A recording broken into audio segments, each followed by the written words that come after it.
오늘은 심어야 거둔다, 심은 것을 거둔다, 심어야 거둔다, 심은 것을 거둔다 라는 제목으로 하나님 말씀 증거하도록 하겠습니다. 이 세상을 살면서 가장 평범한 진리는 심은 대로 거둔다는 것입니다. 콩 심으면 콩 나고 팥 심으면 팥 납니다. 이거 모르는 사람 누가 있겠습니까? 그런데 실제로 인생을 살다 보면은 엉뚱한 기대를 하는 사람들이 있습니다. 첫째는 심지 않고 거두려고 하는 사람이 있고, 이게 첫 번째 오류고, 두 번째는 엉뚱한 거 심어놓고 딴 거를 기대한다는 것입니다. 예를 들어서 콩 심어놓고 팥 나오기를 기대하는 그런 모습이 있다는 것입니다. 오늘 제목이 오류예요. 두 가지. 심어야 거둔다는 거예요. 심지 않고는 거두지 못한다는 것입니다. 그리고 심은 것을 거둡니다. 콩 심으면 콩 거두고 팥 심으면 팥 거둔다. 그러므로 이 세상에는 두 종류의 어리석은 사람이 있죠. 첫 번째 어리석은 사람은 무엇입니까? 심지도 않아놓고 거두려고 하는 사람들. 마치 달란트 비유에 나는 한 달란트 받은 사람. 땅에 묻어놓고 나오기를 원하는 거. 그러니까 묻어놓으면 아무것도 나올 수 없다는 것입니다. 심지 않고 거두려고 하는 사람들. 도둑놈 심보라 그러죠. 공부 안 하고 좋은 성적 나오기를 원하는 거. 있을 수가 없죠. 또 이런 걸 갖다 우리 한국말에서는 불한당이라 그럽니다. 불한당. 불한이 뭐예요? 땀 한자입니다. 땀 흘리지 않는 사람들. 불한당. 그게 불량배라고 말하기도 하는데, 땀 흘리지 않고 뭘 결과를 얻는 거예요. 땀 흘리지 않고 어떻게 결과를 얻겠습니까? 성경에서는 일하기 싫어하거든 먹지도 말게 하라 그랬죠. 그래서 세상에서도 대개 이런 사람, 심지 않고 거두려고 하는 사람들은 세상에서는 나고자 합니다. 이거는 보편타당한 논리예요. 실패한 사람 나고자, 이런 모습이 돼서는 안 된다는 거죠.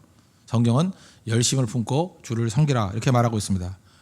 근데 또 하나 좀 더 심각한 건데, 어리석은 사람 가운데 하나는 헛된 것을 심고 좋은 것을 구하는 사람들이 있다는 것입니다. 오늘 성경 8절을 보니까 자기의 육체를 위하여 심는 자는 육체로부터 썩어질 것을 거두고, 이게 많은 크리스찬들이 하는 오해 중에 하나예요.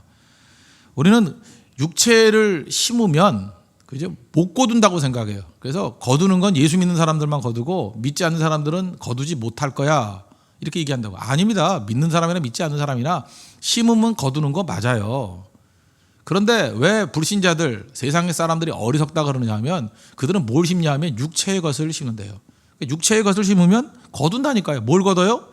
육체의 것을 거둔다고요. 육체의 것을. 우리나라 재벌들이 쓴 책들 한번 보십시오. 시련은 있어도 실패는 없다, 이것부터 시작해가지고 온갖 책들 보세요. 현대가는 3시에 깬다면서요. 아침 식사가 5시래요. 그죠? 그래서 다 모여가지고 며느리들이 4시면 다 모여가지고 일렬을 세워놓고 한다, 그런 얘기들 들어봤거든요. 그래 나오더라고요. 그런 얘기가. 다 부지런하게 삽니다. 여러분들 재벌들 함부로 보면 안 됩니다. 다 열심히 사는 사람들이에요. 엎어져 자는 사람들은 직원이고요. 일찍 깨가지고 뛰는 사람들은 오너들이에요. 실제로 그런 일이 있다는 것입니다. 열심히 뛰니까 결과도 나온다고 보는 게 좋은 거 아니에요? 저는 그게 맞다고 생각을 합니다. 그러니까 그 사람들은 거두긴 거둬요. 근데 뭘 거두죠? 육체적인 것만 열심히 심으니까 계속 거두죠. 불철주야 회사에서 뛰면 돈 벌죠. 육체에 심는 사람은 육체를 거둔다는 것입니다. 육체를 심는 사람은 못 거둔다가 아니에요. 거둔다라는 거예요. 근데 그 다음 10이죠. 근데 거둬서 뭐 할 거냐, 그런 거죠. 우리 한국의 50대 이상의 남자들 가운데 되게 성공했던 사람들, 대기업 한 이사쯤 하다가 나온 분들, 제가 교인들 가운데도 많이 알고 있지 않습니까? 갑자기 후회하더라고요. 내가 청춘을 바쳐가지고 헌신했던 회사, 사실 믿는 것도 뒷전이고 나는 회사를 위해서 충성을 다했다. 그래서 실제로 돈도 벌고 출세도 하고 올라갈 때까지 올라갔다, 그런 얘기를 합니다. 근데 나와놓고 보니까 자기가 인생 헛살았다는 생각이 든대요. 실패한 인생 아니에요. 분명히 사회적으로 볼 땐 웬만큼 거둔 것 같이 보이는데, 내 고귀한 인생의 대부분을 육체를 위해서만 심다가 끝냈대요. 지금 내가 회사 다니는 게 나쁘다는 얘기 아닙니다. 근데 그 사람이 집중이 그거예요. 육체만 심었어요. 영적인 걸 심지 않고. 그랬더니 후회되는 인생이다. 이제 남은 인생은 이렇게 살면 안 되겠습니다 하는 고백들을 여러 사람에게 들었어요. 여러 사람에게. 그러니까 육체를 심으면 육체를 거둡니다. 그런데 그걸 심어서 거두는 것이 무슨 의미가 있느냐? 성경 그거를 시비 거는 거예요. 제가 여우와 신포도라는 얘기가 있지 않습니까? 그걸 좀 이렇게 변형해서 본다 그러면, 그 포도나무가 있습니다. 어떤 여우가 올라가서 그 포도를 따먹기가 쉽지가 않잖아요. 그죠? 그래서 올라가려는 경쟁이 있습니다. 여러 마리의 여우 가운데 탁월한 은사와 능력을 가지고 있는 한 마리 여우가 올라갔습니다. 천신만고 끝에. 포도를 딱 따먹었더니 맛있는 게 아니고 진짜 신포도예요. 근데 밑에 보니까 많은 여우들이 쳐다보면서 맛이 어떠니? 경험한 사람이 없잖아요. 마셨더니 부러운 듯이 쳐다봅니다. 그때 뭐라고 얘기했겠어요? 참 맛있어. 그리고 내려와서 꽥하고 죽었어요. 왜 그러죠? 뭐 맛도 모르니까, 딴 사람들은 모르니까. 그리고 거기서 맛없다 그러면 자기가 너무 비참하잖아요. 그렇지 않습니까? 그냥 인생을 바쳐서 올라왔는데 이게 맛없다 그러면 부참하니까 그냥 맛있다 그러고 내려와서 죽는 거예요. 그 밑에 있는 나머지 여우들도 또 속아가지고 진짜 맛있는 걸 줄 알고 또 올라가서 봤더니 두 가지 감정이 있겠죠. 앞에 있는 그 여우, 나쁜 여우, 그죠? 그렇지만 밑에 쳐다보고 또 뭐라 그랬어요? 인생이 또 불쌍하니까 맛있어 그러고 죽고. 제가 볼 때 그게 인생인 것 같아요. 많은 사람이 세상을 위해서 충성을 다합니다. 헌신합니다. 그래서 올라갔는데 진짜 거기서 정직하게 말하는 사람 가운데 이게 진짜 맛있는 포도야라고 말하는 사람이 없어요. 다 신포도래요. 이거 아니래요. 허망하대요. 여기선 만족이 없대요. 그럼에도 불구하고 비교죠. 비교해서 그래도 이것도 맛보지 못한 사람보다 낫지 않나. 그러면서 결국은 인생 전체를 허무하다 그럽니다. 인생은 다 허무한 거야. 그렇지만 다 허무한데 나는 저들과 경쟁해서 이 신포도라도 맛이라도 붙지 않았냐. 또 그리고 또 잘난 척하는 사람 뭐라 그러냐면 이것이 신포도인지 아는 거조차 그것도 인생의 성공이야. 저 사람들은 모르지만 나는 그건 알잖아. 마치 도통한 듯이. 그러고 갑니다. 다 어리석은 세상의 모습이라는 것입니다. 잊지 마십시오. 육체를 심으면 육체 거둡니다. 그거 거둬서 뭐하냐요. 성경은 뭐라고 얘기하느냐. 그 다음이죠. 그 8절 하반절을 보니까 성령을 위하여 심는 자는 성령으로부터 영생을 거두리라. 그게 무슨 얘기입니까? 성령 심어야 된다는 거예요. 썩어질 것을 심으면 안 되고 썩어질 것을 거두면 안 되고 성령을 심고 성령으로부터 영생을 거둬야 된다. 무슨 얘기입니까? 가치 있는 것, 남는 것, 신령한 것, 영원한 것들을 위해서 투자하는 인생을 살아야 된다는 것입니다. 그래서 우리는 항상 심는 걸 거둔다는 거예요. 이 원칙 붙들고 잘 심어야 됩니다. 그냥 잘 심어야 돼요. 교회도 심을 수 있는 일이 굉장히 많습니다. 교회가 이게 점점 커지면요 사역이 막 확장이 돼요. 뭐든지 하면 되거든요. 왜냐하면 규모의 경제라는 게 있어가지고 웬만큼 숫자가 모이면 뭘 해도 돼요. 하다못해 농수산물 직거래를 해도 되고요. 협동조합을 해도 되고 교회가 하면 다 돼요. 안 될 게 없어요. 이 조직이 무서운 조직이거든요. 사실 조직으로 본다 그러면. 근데 그거 해서 뭐 할 거예요? 우리 자꾸 그런 유혹이 있다고요. 그런 거 자꾸만 하자고. 그러나 더 중요한 건 사람의 힘이라는 게 한계가 있습니다. 교회가 해야 되는 건 집중력이 있어야 돼요. 뭘 해야 될 것인가? 하나님이 원하시는 성령의 것을 심고 성령의 것을 거둬야 된다는 것입니다. 그럼 뭘 심어야 될 것인가? 제일 중요한 말씀을 심어야죠. 첫째, 우리 교회는 말씀을 맡겼잖아요. 우리에게. 복음을 심어야 된다는 것입니다. 열심히 복음을 증거하고 우리가 가지고 있는 모든 역량을 다 동원해서 복음 증거하는 데 힘써야 된다는 거예요. 우리 지금 기도 제목 나눴던 거 뭐예요? 토요일에 있을 청춘 119 전도 집회를 위해서 기도하고 있고 그 다음 주에는 네팔 선교를 위해서 기도하고 있고 그 다음에 12월 한 달 동안은 특별 새벽 기도로 무장하고 또 1월부터 또 열심히 선교 나가고 복음 증거하고 할 거 아니에요. 우리 가족들 변화시키고 직장을 변화시키고 왜 그렇습니까? 말씀 심는 것만큼 영생을 거두는 데 필요한 건 없기 때문에. 말씀이 신경이 있기 때문에 우리가 살았잖아요. 그러니까 교회는 말씀 증거하는 일에 집중하는 조직이고 교회가 말씀 증거하지 않으면 누가 말씀 증거하겠어요. 심지어 교회가 구제 안 해도 괜찮습니다. 구제 기관들 많아요. 그죠? 월드 비전부터 시작해가지고 뭐 많이 있잖아요. 구제 교회가 안 해도 돼요. 뭐 교회가 뭐 세상의 정치에 대해 비판하는 거 안 해도 돼요. 그 뉴스 데스크 있어요. 거기서 다 해줘요. 그렇잖아요. 근데 교회가 복음 증거하지 않으면 누가 하겠어요? 누가? 방송에서 해주겠어요? 구제단체에서 해주겠어요? 누가 하냐고요? 아무도 할 수 없어요. 교회가 해야 되는 첫 번째는 복음 증거입니다. 로마서 10장 14절 보니까 그런즉 그들이 믿지 아니하는 자를 어찌 부르리요? 듣지도 못한 일을 어찌 믿으리요? 전파하는 자가 없이 어찌 들으리요? 역순으로 얘기했는데 무슨 얘기예요? 전해야 듣고 들어야 믿는다는 거예요. 그러니까 교회가 해야 될 일이 무엇입니까? 열심히 증거해야 된다. 그리고 하나님 말씀은 증거되면요 절대로 헛되이 돌아오지 않습니다. 이사야서 55장 10절을 보니까 비와 눈이 하늘로부터 내려서 그리로 도달하지 아니하고 땅을 적시고 소출이 나게 하며 싹이 나게 하며 파종하는 자에게 종자를 주며 먹는 자에게 양식을 준과 같이. 하늘에서 비가 내려가지고 그냥 증발되는 게 아니죠. 땅을 적시고 소출이 나게 하고 싹이 나게 하고 그 다음에 종자가 나게 하고 이렇게 열매를 거두게 하잖아요. 그리고 하늘로 올라간대요. 마찬가지로 내 입에서 나가는 말도 하나님의 말씀도 이와 같이 헛되이 내게로 돌아오지 아니하고 나의 기뻐하는 뜻을 다 이루고 그죠? 내가 보낸 일에 형통하고 난 다음에 돌아온대요. 그러니까 하나님 말씀이 증거되고 난 다음에 이건 헛된 게 아닙니다. 하나님 말씀이 선포되는 순간에 일을 해요. 일을. 이번 청춘 119에서도 말씀 증거하죠. 그럼 분명히 그 말씀이 일을 해요. 충분히 일을 하고 하나님께로 돌아가요. 네팔 선교 가가지고 뭐 짧은 말씀이지만 증거하지 않습니까? 그 많은 말씀을 증거하면 그 말씀이 일을 해요. 네팔 여기저기 다니면서 계속 일을 하고 하나님께로 돌아온대요. 부메랑하고 똑같습니다. 이렇게 일 다 하고 돌아오는 거예요. 그냥 오지 않습니다. 말씀은 사명 다 이루고 돌아와요. 우리가 보내면 잘 일 안 하고 돌아오지 말씀은 다 일하고 돌아와요. 그래서 열심히 말씀을 증거하는 일이 있어야 된다는 것입니다. 어떤 그 형제입니다. 지난 수요일 날 말씀을 증거했을 때 희생 없이 기적 없다 하는 그 마리아의 헌신 설교했잖아요. 그 헌신에 대해서 오래 믿었던 사람 가운데 이게 마음에 와닿는가 봐요. 자기 평생 인생의 흐름을 바꾸는 말씀이었습니다. 그리고 말씀이 헛되지 않잖아요. 말씀이 자기의 인생의 지축을 기준을 다 흔들어 버리잖아요. 어제는 어떤 자매였는데 그래 주일 설교에 어려울 때 무조건 성전으로 가라 그랬더니 그것이 자기 인생의 흔들림을 다 회복시켰대요. 이사야의 소명 이야기인데. 사실 이게 오래 믿었던 사람들도 이 소명에 가는 것들 재점검할 필요성이 있거든요. 내가 어떻게 살아야 될지, 그죠? 내가 어디로 가야 될지, 무엇에 집중해야 될지 집중을 잘 못했대요. 근데 집중할 게 보인대요. 이게 보이면 가는 거거든요. 결국 문제가 무엇입니까? 안 보이니까 문제죠. 안개 같으니까 내가 뭘 해야 될지 모르니까. 근데 자기가 인생을 어떻게 살아야 될지, 어디로 가야 될지가 이제 쭉 보인대요. 적어도 10년이 보인대요. 어디로 가야 될지. 말씀은 우리에게 눈을 열어줍니다. 보이면 힘차게 가잖아. 보이면. 우리가 안 보이니까 열심히 못 가는 거 아니에요? 그렇잖아요. 뭐 이거 가다가 어딘지 모르니까 안개 속에서 어떻게 열심히 갑니까? 안 보이는데. 근데 시야가 100m, 200m만 보이면 뛸 수 있죠. 뛰어도 되잖아요. 보이니까. 말씀 우리를 보여준다는 것입니다. 저는 뭐 목사일 때뿐만 아니라 이전에 그 평신도일 때 제가 주일학교 교사, 고등부 교사를 했었거든요. 5명 맡아가지고 6개월 만에 50명까지 만들었던 그런 신화적인 존재였습니다. 믿어주십시오. 진짜 그랬어요.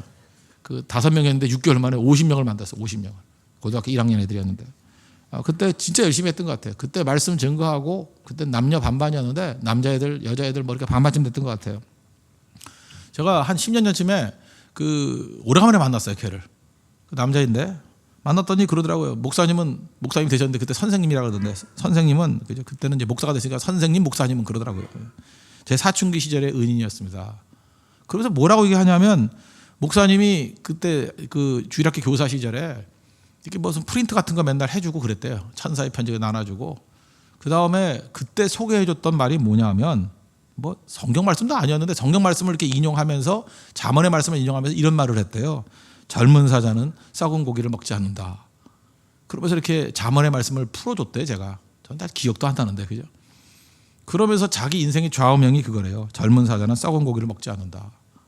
그래서 그것이 자기 인생을 이렇게 제대로 세웠고 대단히 성공한 사업가가 돼 있더라고요. 그래서 제가 그 얘기를 듣고 인사이트 얻어가서 역으로 제가 젊은 사자는 썩은 고기를 먹지 않는다라는 책도 썼어요. 그 형제 얘기를 역으로 듣고 난 내가 한 말인지도 모르고 이렇게 듣고 다시 내가 옛날에 그런 기가 막힌 말을 했었구나. 그죠? 20대 그때가 23살이었던데 23살에 내가 이런 말을 해서 어떤 고등학생의 가슴에 이렇게 불을 질러놨구나. 그 불이 산불이 돼가지고 저한테 다시 온 거예요. 이 말을 당신이 했었습니다. 다시 은혜를 받고 책도 쓰고 나가게 되잖아요. 그때 제가 느꼈던 게 뭐냐면 하나님 말씀은 절대 헛되이 돌아오지 않아요.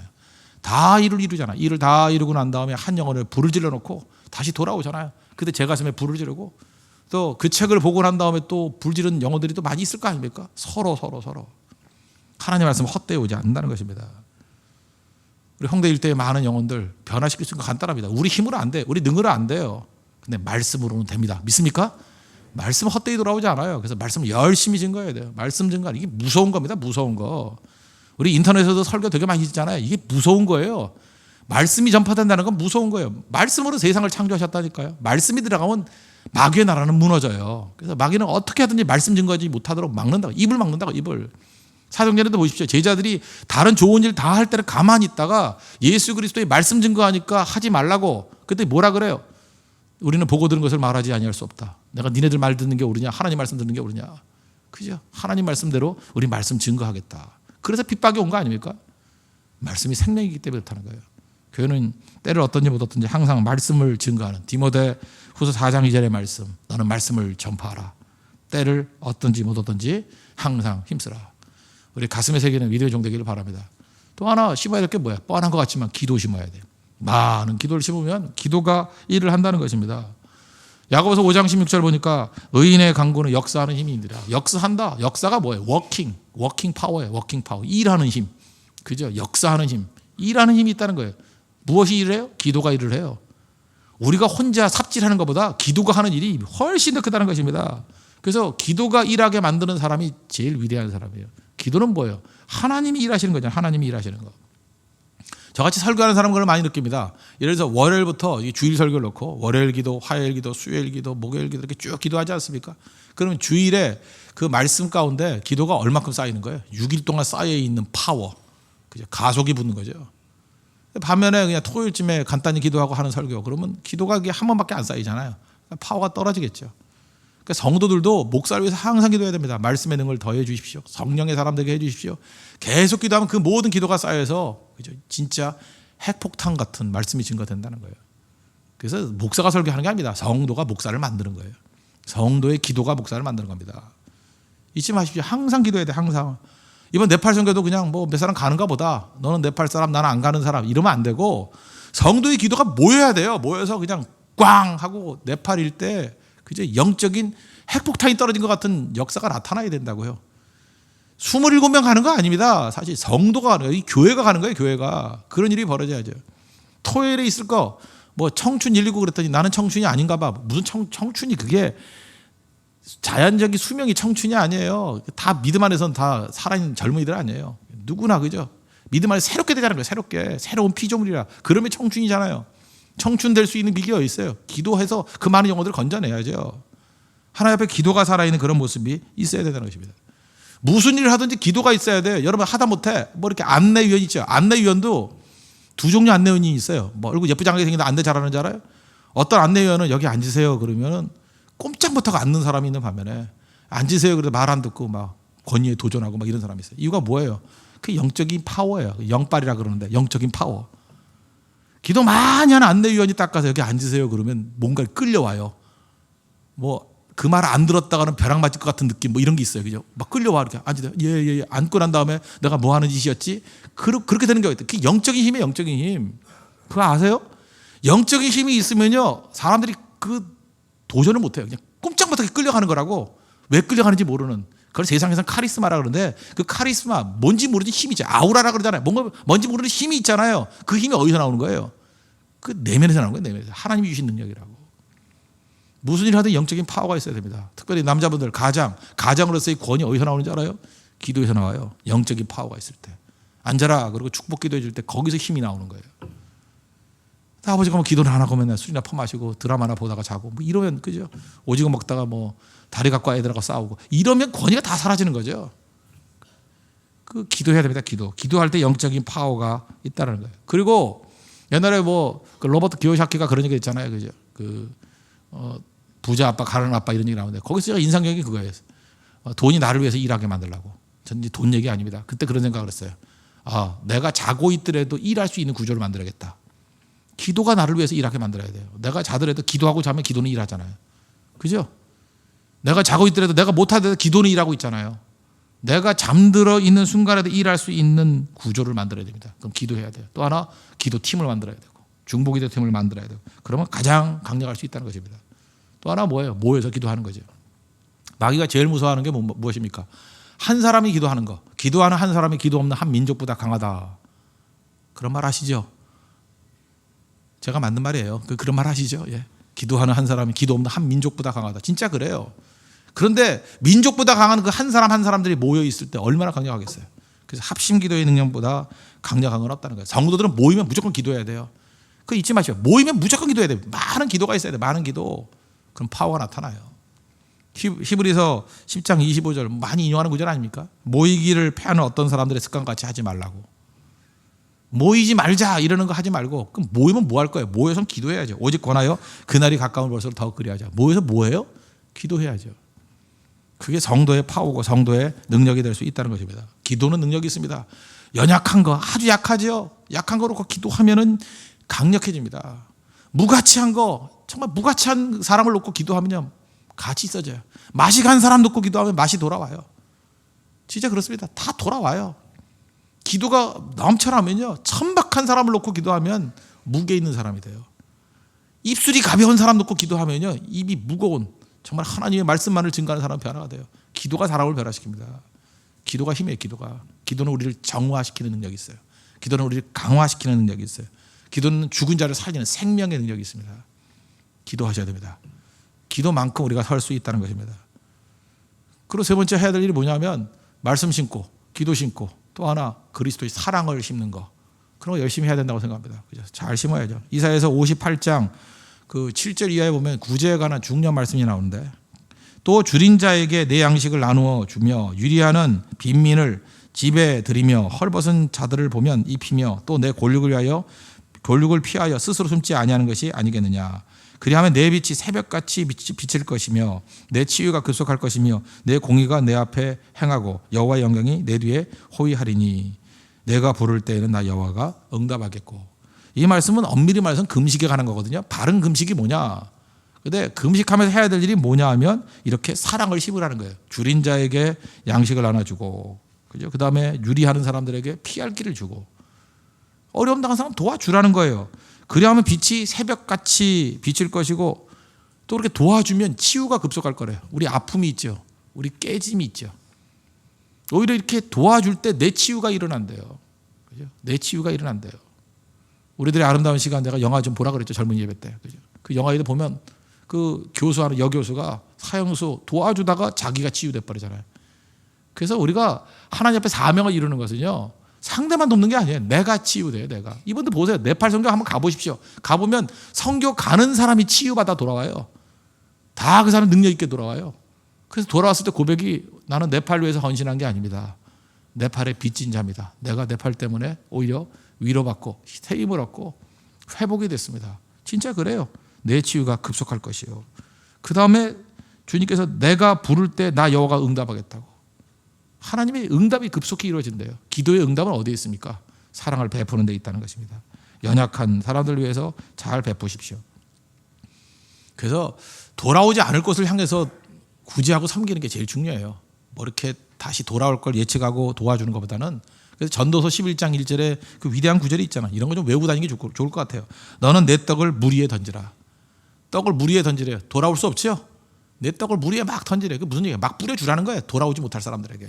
막 인도에 뿌려주고 네팔에 뿌려주고, 뭐 인도 사람들이 뭐 한국까지 찾아와서 도와주겠어요. 그죠? 그냥 다 뿌리라는 거예요. 다 뿌리고 여기저기 뿌리라는 거예요. 다시는 못 볼 사람들에게 막 뿌리라는 거예요. 나눠주라는 거예요. 여러 날 후에 도로 찾으리라. 그 사람이 주는 게 아니라 누가 줘요? 하나님께서 갚아주시는 거예요. 하나님께서. 교회는요, 이렇게 흘러가야 됩니다. 갈릴리 같이 들어왔다가 다 뿌려주고 담장 넘어 뻗어나는 나무같이 담장 넘어 열매를 떨어뜨려야 돼요. 그게 성도의 삶이라는 거예요. 가치 있습니다. 그죠? 내 떡을 물 위에 던지면 나중에 오랜 시간 여러 날 후에 도로 하나님께서 찾을 수 있도록 은혜 부어 주신다는 거예요. 잊지 마십시오. 심어야 거둡니다. 심어야 거둡니다. 첫 번째 원리. 육체를 심으면 육체를 거두고 성령을 심으면 영생 거둡니다. 그러니까 심어야 거둔다는 거 첫 번째 원리. 잘 심어야 잘 거둡니다. 뭘 심어야겠어요? 집중해서. 우리 속으면 안 됩니다. 말씀 심어야 되고, 기도를 심어야 되고, 사랑을 심고. 이거 말고도 뭐 여러 가지가 있지만, 우리가 지금 특별히 일주일 동안 하루를 이제 일주일 시작하는 첫날 아니에요. 월요일 날. 그죠? 이 삶 속에서 올바른 걸 많이 심어서 열매 거둘 수 있는 그런 것을 다짐하는 우리 믿음의 종 되기를 바랍니다. 역사가 토인비 얘기 마지막 할게요. 역사 이렇게 연구하다 보니까, 사람들 잘 관찰해 보니까, 하나님께 쓰임받았던 사람들은 예외 없이 아낌없이 자기에게 주신 모든 것을 희생하는 사람이었다. 역사 가니까 얼마나 그 시대를 초월해 가지고 많은 사람을 바뀌었어요. 토인비가 내린 결론이 뭐냐면, 위대하게 쓰임받는 사람의 특징이 뭐냐면 하나님께서 이렇게 주신 것들을 아낌없이 희생한 사람들이래요. 갈릴리 같은 사람이죠. 받아가지고 꿍치고 있으면 다 사해로 썩어버리는데, 받은 걸 받자마자 다 주려는 사람들이에요. 흘려보내는 사람. 그러니까 하나님은 그냥 정신없이 부어주시고 자기는 정신없이 뿌리고 순환이 이루어져요. 선순환이. 그런 사람이 위대하게 쓰임받은 사람이었더라.